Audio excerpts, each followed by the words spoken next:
पुणे महानगरपालिकेच्या सार्वत्रिक निवडणूक 2017साठी एकूण 41 प्रभाग असून त्यापैकी प्रभाग क्रमांक 24 व प्रभाग क्रमांक 37 येथे 3 मते द्यावयाचे असून उर्वरित सर्व प्रभागामध्ये प्रत्येक मतदाराला 4 मते देण्याचा अधिकार आहे व 4 मते दिल्याशिवाय आपले मतदान पूर्ण होणार नाही।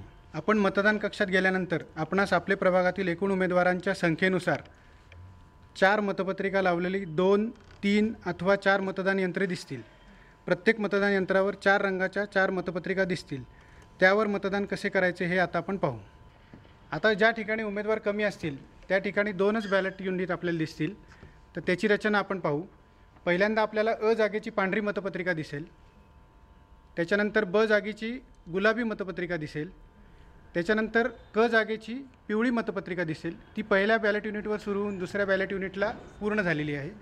त्याच्यानंतर निळ्या रंगाची ड जागेची मतपत्रिका दिसेल।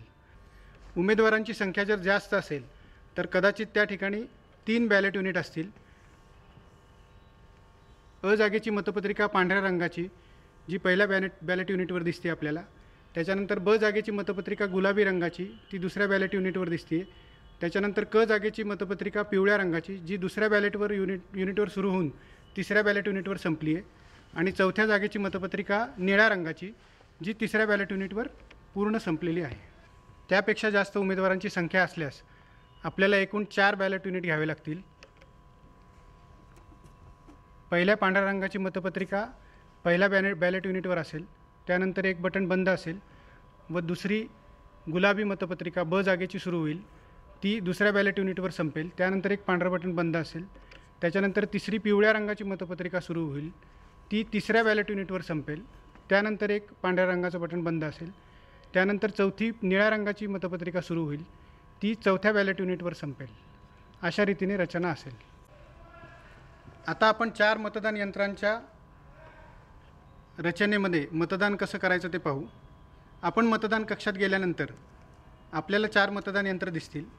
त्यापैकी पांढऱ्या रंगाची मतपत्रिका, गुलाबी रंगाची मतपत्रिका, पिवळ्या रंगाची मतपत्रिका आणि निळ्या रंगाची मतपत्रिका, या मतपत्रिकेवरील प्रत्येकी एक उमेदवार आपल्याला निवडायचा आहे आणि त्याच्यासमोरील निळं बटन आपल्याला दाबायचं आहे।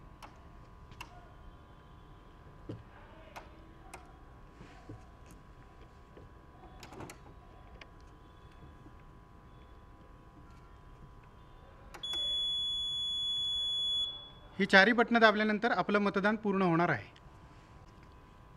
मतदान करताना आपण कोणत्याही क्रमाने मतदान करू शकता। तथापि 4 जागांचं मतदान केल्याशिवाय आपलं मतदान पूर्ण होणार नाही। समजा एखाद्या मतदारास 4 पेक्षा कमी जागेवरील त्याच्या पसंतीच्या उमेदवारास मतदान करावयाचे झाल्यास उर्वरित जागांसाठी नोटासमोरील बटन दाबून मतदान प्रक्रिया पूर्ण करावी लागेल। धन्यवाद।